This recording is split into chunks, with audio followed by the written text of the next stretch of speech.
minsan nakakabuting magsabi ng okay ka lang kahit na hindi.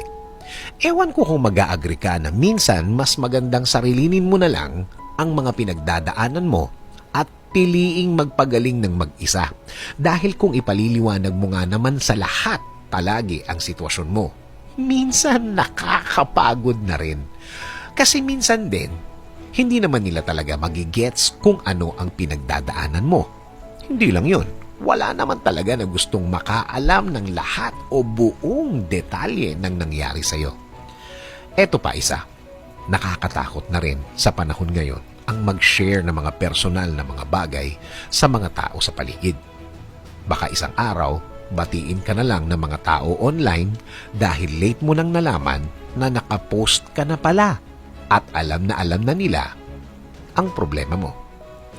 Kaya tama, mas magandang ikaw at ang Diyos na lang ang nakakaalam ng lahat ng mga nangyari. Dahil sure ka pang mananatili na hindi nakakalat ang mga sensitibong mga bagay na talaga namang personal talaga. Isa pa, natututo kang umasa sa Diyos ng mga bagay na gusto mong mangyari. Ang mabigyan ng sagot o solusyon ang mga problema mo.